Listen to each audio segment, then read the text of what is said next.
Yesterday, Six Flags Fiesta Texas unveiled a new display for the Project 2027 attraction, which is rumored to be a roller coaster coming to Crack Axle Canyon.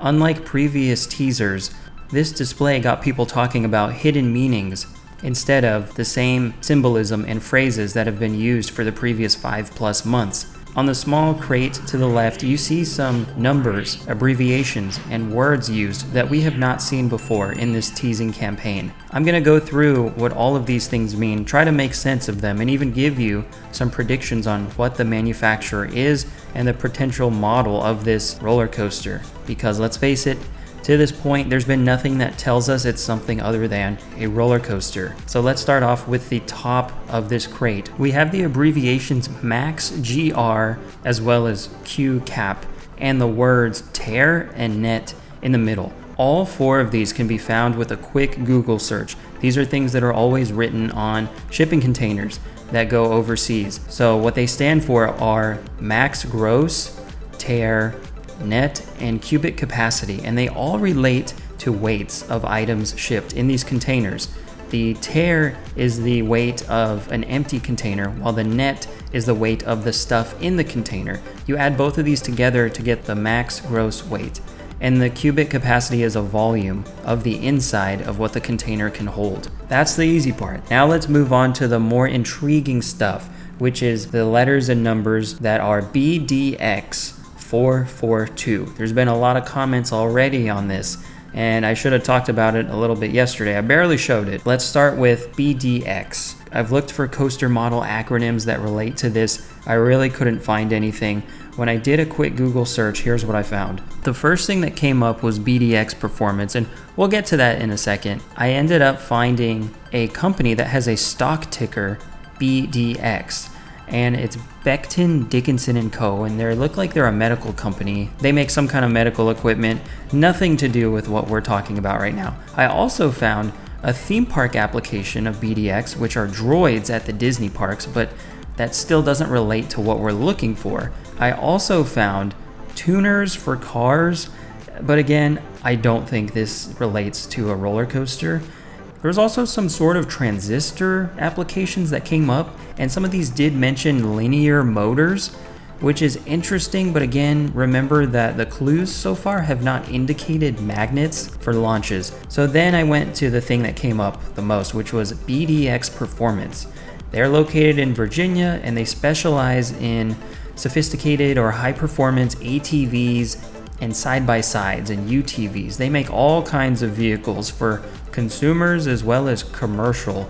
Here's some of what they look like. They look very normal. There's nothing crazy here.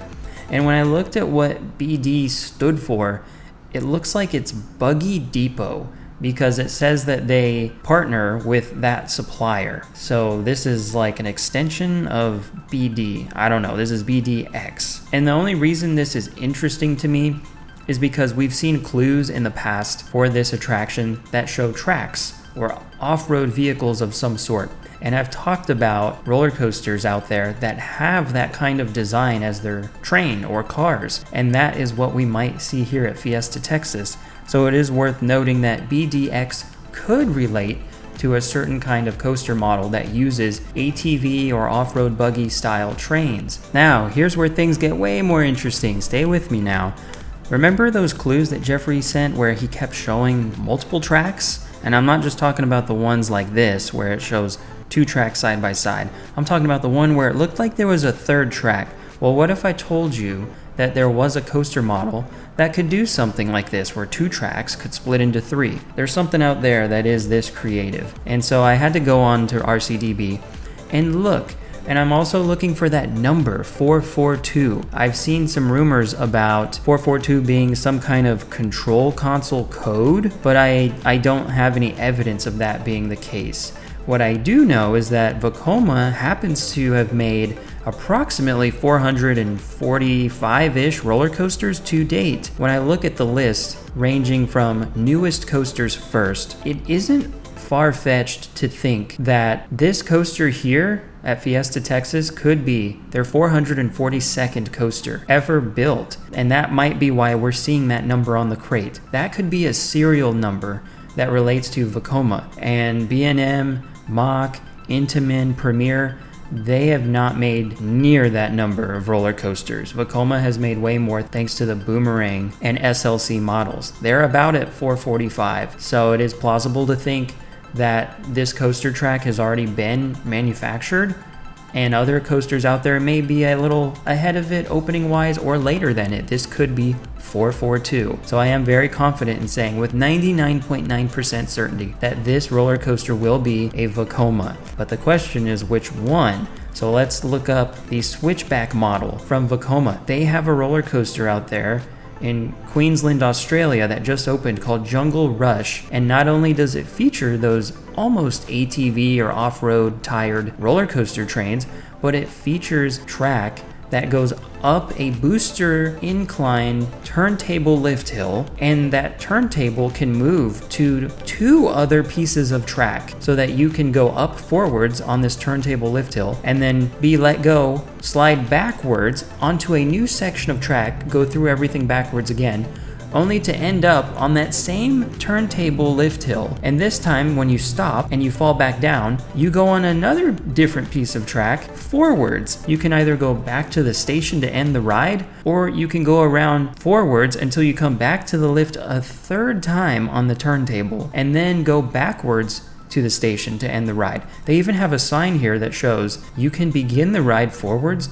or backwards. And I do wonder if this is what we see in this clue with what looks like 3 tracks going to 2, but also I wonder if this is what we're seeing with all of these mythical creatures. Could one sequence of these track sections be for Bigfoot?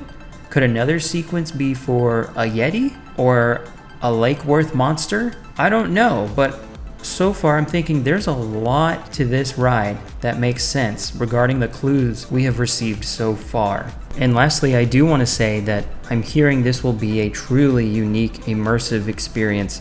It's going to bring people in from very far away, and when people experience it, they're going to say, man, I can't believe Six Flags Fiesta Texas got this. So I hope this has been really interesting. I'm gonna keep going down these rabbit holes to try and connect the dots, but I do want to say with 99.9, repeating, % certainty that this is a Vekoma roller coaster that we're getting.